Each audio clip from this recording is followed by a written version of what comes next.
Assalamualaikum warahmatullahi wabarakatuh. Alhamdulillahirrabbilalamin. Salatu wassalamu ala Sayyidina Muhammadin wa ala alihi wa sahbihi ajma'in. Rabbi israhli sadri wa yassirli amri wa hlul 'uqdatam min lisani yafqahu qawli. Apa kabar anak-anakku sekalian? Semoga kabar kalian di rumah baik-baik saja dan selalu mendapatkan lindungan dari Allah Subhanahu wa taala. Untuk materi pada hari ini yaitu rahmat Islam bagi alam semesta atau perkembangan Islam di dunia. Seperti biasa, sebelum materi kita mulai, mari kita bersama-sama berdoa kepada Allah.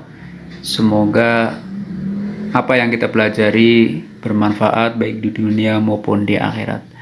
Kita berdoa dengan membaca surat Al-Fatihah. Kalian di rumah mengikuti bacaan surat Al-Fatihah. Al-Fatihah. A'udzu billahi minasy syaithanir rajim.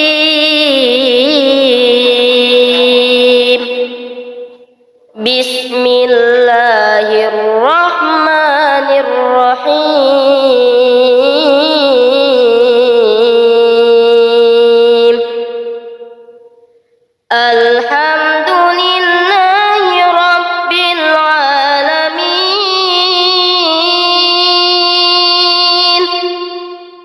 Ar-Rahmanir Rahim.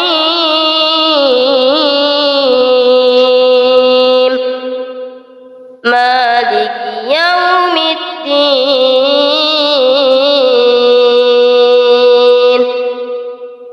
Iyyaka na'budu wa iyyaka nasta'in.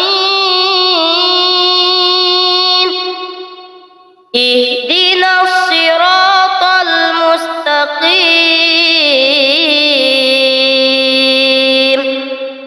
Siratal ladzina an'amta 'alaihim ghairil maghdubi 'alaihim waladdallin.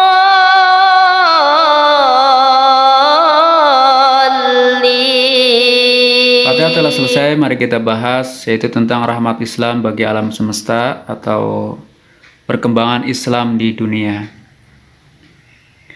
Sebelum materi saya lanjut, saya ingatkan untuk mengisi daftar hadir di kolom komentar dan mengikuti pembelajaran ini dari awal sampai akhir. Setelah kalian selesai mengikuti pembelajaran ini, kalian berikan kesimpulan di kolom komentar.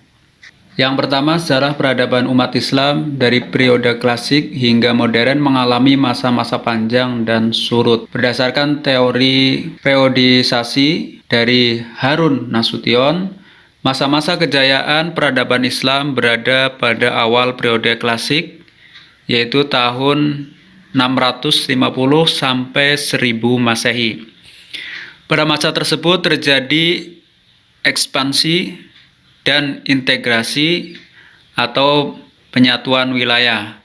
Sedangkan bagian kedua dari periode klasik, tahun 1000 sampai 1250 Masehi adalah masa mulai munculnya benih-benih perpecahan meskipun masih berjaya. Yang kedua, pada periode pertengahan, bagian pertama yaitu tahun 1250 sampai 1500 Masehi, benih perpecahan sudah mulai berdampak sehingga terjadi kemunduran.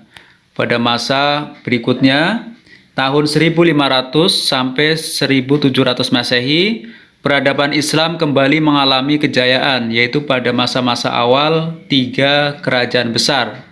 Sedangkan pada masa berikutnya, tahun 1700 sampai tahun 1800 Masehi, peradaban Islam kembali terpuruk hingga timbul kesadaran kembali pada diri para tokoh Islam untuk kembali bangkit dari keterpurukan, yaitu dari tahun 1800 hingga sekarang.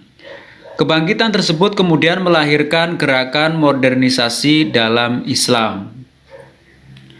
Yang ketiga, pada masa keemasan, peradaban Islam mengalami kemajuan di semua bidang kehidupan, Di bidang sains dan keagamaan misalnya, hampir semua disiplin keilmuan mengalami kemajuan, seperti filsafat, kedokteran, astronomi, matematika, fisika, kimia, sejarah, geografi, geometri, kesenian, bahasa, sastra, kepustakaan, fikih, tasawuf, dan bidang lain. Yang keempat, pada setiap disiplin keilmuan tersebut terlahir banyak pakar. Banyak di antaranya bukan hanya pakar di satu bidang saja, melainkan juga ahli di berbagai bidang keahlian. Para ilmuwan tersebut banyak memberikan sumbangan nyata dalam mempelopori kebangkitan dan pencerahan dunia, terutama Eropa dan sekitarnya. Yang kelima, banyak tokoh dan ahli sejarah dari kalangan mereka yang secara jujur mengakui besarnya peran peradaban umat Islam terhadap dunia barat.